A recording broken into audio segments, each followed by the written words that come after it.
SD Negeri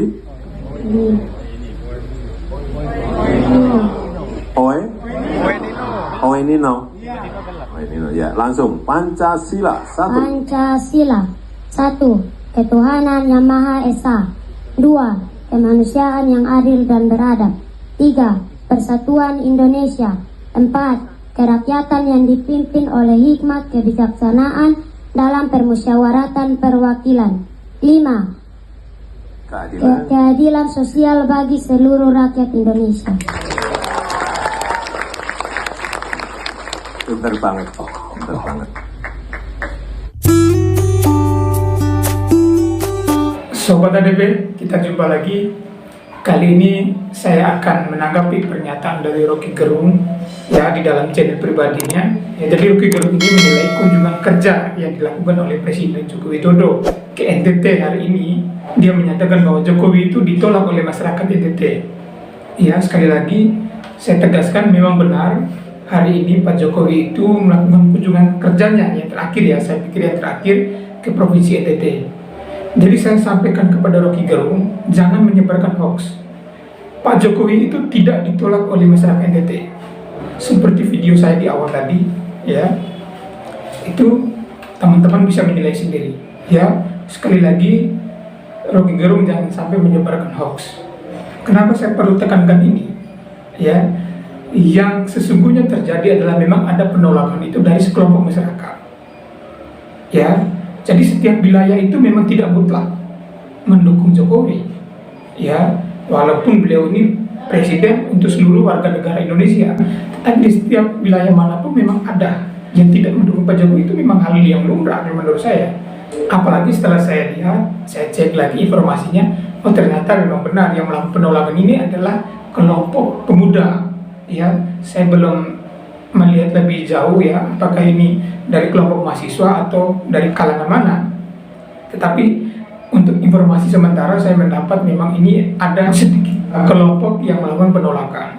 Saya rasa itu tidak menjadi representasi seluruh warga masyarakat NTT ya, kemudian melakukan penolakan terhadap Pak Jokowi. Itu tidak benar. Jadi kita sebagai netizen jangan sampai kita itu gampang atau cepat menerima informasi-informasi yang belum tahu kebenarannya. Jadi sekali lagi apa yang diinformasikan oleh Rocky Gerung di channel pribadinya itu adalah suatu kebohongan atau tidak benar. Ya, yang sesungguhnya terjadi adalah masyarakat NTT sangat antusias, sangat berterima kasih kepada Jokowi karena selama 10 tahun terakhir NTT itu sekarang sudah berubah. Ya, walaupun ada beberapa program yang belum terselesaikan, saya pikir itu adalah hal yang wajar. Kenapa? Karena negara kita ini sangat luas teman-teman, dari Sabang sampai Merauke. Ya, dari Miangas sampai Pulau Rote, itu luas banget teman-teman. Kita ini tidak seperti Singapura atau seperti Malaysia atau seperti negara Laos atau negara-negara tetangga pada umumnya. Kita negara ini, negara Nusantara ini, negara Indonesia ini sangat luas teman-teman. Jadi wajar kalau kemudian Presiden Joko Widodo ya masih ada PR-PR yang belum terselesaikan. Dan saya rasa tidak hanya Presiden Joko Widodo, presiden-presiden sebelumnya pun juga sama, yang meninggalkan PR-PR yang nantinya atau diteruskan oleh presiden-presiden selanjutnya. Presiden SBY pun juga sama, Presiden Megawati pun juga sama, begitupun presiden-presiden sebelumnya itu sama teman-teman. Jadi apa yang mau saya sampaikan di sini bahwa kepada teman-teman mahasiswa ya, atau teman-teman pemuda di NTT yang hari ini melakukan penolakan, saya rasa teman-teman bolehlah untuk menyampaikan aspirasi teman-teman yang perlu disampaikan kepada Pak Jokowi. Saya rasa itu adalah hak demokrasi ya, tetapi perlu saya sampaikan begini, kita ini juga dulu pernah menjadi mahasiswa, jadi kalau dibilang ikut demo, kita juga pernah ikut demo ya. Tapi yang perlu saya sampaikan begini, kita ini memang belajar untuk mengkritisi segala sesuatu ya, tetapi kita juga jangan sampai kesampingkan yang namanya etika dalam mengkritik. Kritiklah dengan bahasa yang santun ya, kritiklah dengan kata-kata yang baik agar kemudian orang yang merasa dikritik itu merasa tidak tersakiti atau tidak merasa tersinggung. Jangan sampai kita mengesampingkan nilai-nilai etika dalam hidup berbangsa dan bernegara ya. Satu hal lagi ya, kita boleh belajar untuk melakukan kritikan terhadap kebijakan dari pemerintah baik pemerintah pusat, pemerintah daerah, ya dalam hal ini gubernur, bupati atau wali kota, itu boleh. Tapi kita juga perlu ya memberikan apresiasi kepada pejabat negara ya atau pejabat daerah yang telah melaksanakan tugasnya sesuai dengan sumpah dan janjinya mereka. Ya, masa selama 10 tahun itu Pak Jokowi tidak ada benarnya? Ya, kan kalau kemudian kita mau menilai sesuatu itu, ya kita jangan memakai kacamata kuda. Kita juga harus melihat apa yang sudah dilakukan oleh pemerintah selama ini. Pembangunannya kan jelas. Kita mau bilang apa? NTT sekarang kan kalau dibanding dengan NTT 10 tahun yang lalu, kita tidak usah munafik lah. Ya, boleh kalian mau melakukan kritikan, itu boleh. Tapi ya sebagai manusia, sebagai umat yang beragama, kita juga dituntut untuk berterima kasih kepada orang-orang atau kepada pejabat-pejabat yang sudah berjasa. Itu penting teman-teman. Jadi kita tidak hanya melakukan kritikan, asal kritik saja seperti itu, tidak bisa. Kita juga ada saatnya memberikan apresiasi, ya mengucapkan terima kasih kepada orang yang sudah berjasa. Itu penting teman-teman. Ya. Kenapa teman-teman? Karena sebagai anak muda yang berpotensi suatu saat akan memimpin negeri ini, itu nanti akan dilihat rekam jejaknya. Jangan sampai nanti dinilai oleh masyarakat.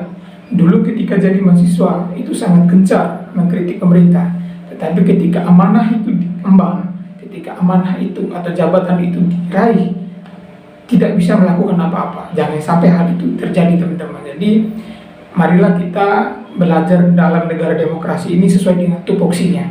Ya, saatnya kita mengkritik, kritiklah sesuatu hal yang sekiranya itu salah. Tetapi ketika ada sesuatu hal yang baik dilakukan oleh pemerintah dan itu sangat bermanfaat untuk masyarakat, sudah, kita tidak usah kecil hati, harus legowo, kita harus berikan apresiasi. Jangan sampai kita itu melakukan kritikan-kritikan seperti para politisi. Saran saya jangan sampai itu teman-teman. Karena kalau kita mengikuti gaya berpikirnya para politisi, mereka itu mengkritik karena ada kepentingan. Ya, pagi, tahu, sore, tempe. Jadi kita sebagai orang akademisi, ya sebagai orang kampus, jadi harus tahu tupoksinya. Saat dimana kita kritik, kita kritik. Saat dimana kita memberikan apresiasi, kita berikan apresiasi. Kan tidak ada salahnya. Jadi sekali lagi, apa yang disampaikan oleh Rocky Gerung di dalam videonya, yang menyatakan bahwa masyarakat NTT melakukan penolakan terhadap kehadiran Pak Jokowi, itu adalah salah besar. Saya nyatakan kepada Rocky Gerung, ya itu adalah hoax. Jadi kepada teman-teman yang sudah menonton channelnya Rocky Gerung, agar tetap berhati-hati teman-teman. Kenapa? Karena bagi masyarakat, saya harap ketika menerima informasi dari manapun, ya, kita harus cek dulu informasi ini benar atau tidak. Jangan sampai kita itu gampang dihasut, jangan sampai kita itu gampang diadu domba. Sekali lagi, masyarakat NTT tidak melakukan penolakan terhadap kehadiran Pak Joko Widodo. Kami sangat berterima kasih kepada Pak Jokowi karena sudah peduli dan sudah cinta terhadap tanah NTT. Sekali lagi terima kasih kepada Presiden Joko Widodo. Oke teman-teman, menanggapi video yang diulas oleh Rocky Gerung tadi, saya kira cukup dulu. Terima kasih, salam sehat.